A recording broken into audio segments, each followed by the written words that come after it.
Namo Narayanaya. Welcome back, everybody. Today we start a three-part video series reading the three sections of the Mundaka Upanishad.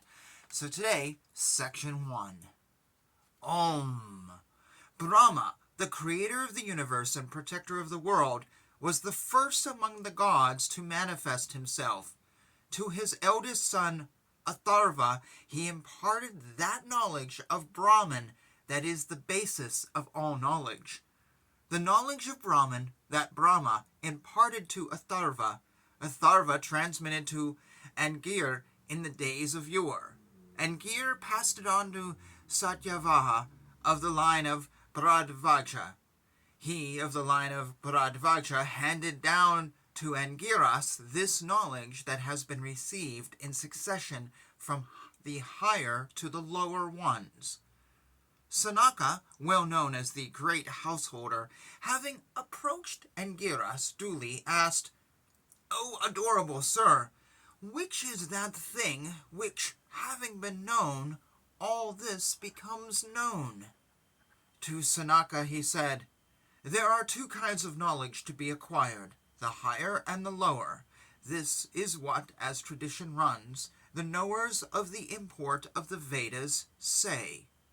Of these, the lower comprises the Rig Veda, Yajurveda, Samaveda, Atharvaveda, the science of pronunciations, etc., the code of rituals, grammar, etymology, meter, and astrology. Then there is the higher knowledge by which is attained by that imperishable. By that higher knowledge, the wise realize everywhere that which cannot be perceived and grasped, which is without source, features, eyes, and ears, which has neither hands nor feet, which is eternal, multiformed, all-pervasive, extremely subtle and undiminishing, and which is the source of all. As a spider spreads out and withdraws its thread, as on the earth grows the herbs and trees, and as from a living man issues out hair on the head and body, so out of the imperishable does the universe emerge here in this phenomenal creation. Through knowledge, Brahman increases in size. From that is born food, the unmanifested. From food evolves prana, Hiranyagarbha. Thence the cosmic mind, thence the five elements, thence the worlds, thence the immortality that is in karmas. From him who is omniscient in general and all-knowing in detail, and whose austerity is constituted by knowledge, evolve this derivative of Brahman, name, color, and food. That thing that is such is true. The karmas that the wise discovered in the mantras are accomplished variously in the context of the sacrifice, where the three Vedic duties get united. You perform them forever with desire for the true results. This is your path, leading to the fruits of karma acquired by yourselves. When, the fire being set ablaze, the flame shoots up, one should offer the oblations into that part that is in between the right and the left. It, the Agnihotra, destroys the 7 worlds of that man whose sacrifice is without darsha and rites, devoid of chaturmasya, bereft of agrayana, unblessed with guests, goes unperformed, is unaccompanied by rite, and is performed perfunctorily. Kali, Krali, Madhojava, and Sulohita, and that which is Sudhamra Varna, as also Spudlingini, and the shining Visvaruchi, these are the 7 flaming tongues. These oblations turn into the rays of the sun, and taking him up, they lead him who performs the rites in these shining flames at the proper time to where the single Lord of the gods presides over all.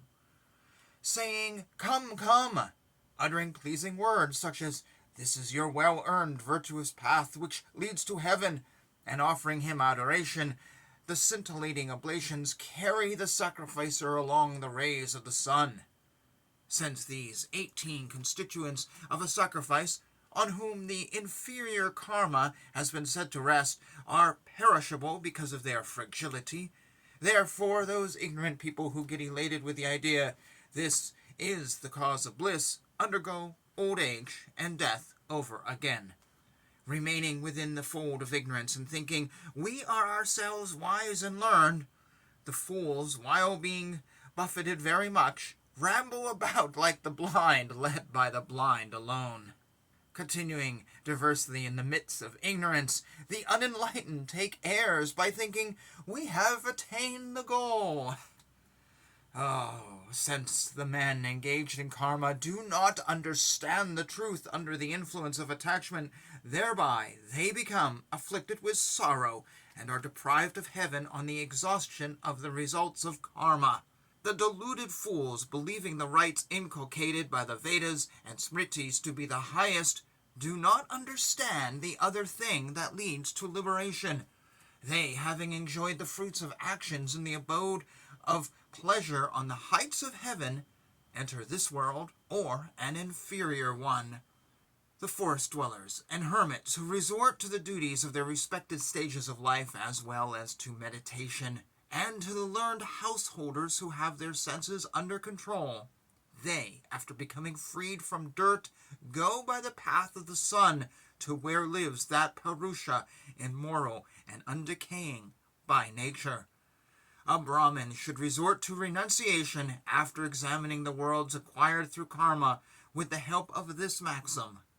There is nothing here that is not the result of karma, so what is the need of performing karma? For knowing that reality, he should go, with sacrificial faggots in hand, only to a teacher versed in the Vedas and absorbed in Brahman. To him who has approached duly, whose heart is calm, and whose outer organs are under control, that man of enlightenment should adequately impart that knowledge of Brahman by which one realizes the true and imperishable Purusha. Thus ends Part 1 of the Mundaka Upanishad, and thank you for joining me, as always, on this stroll through all Upanishads, and someday, we'll finish all 108 of them.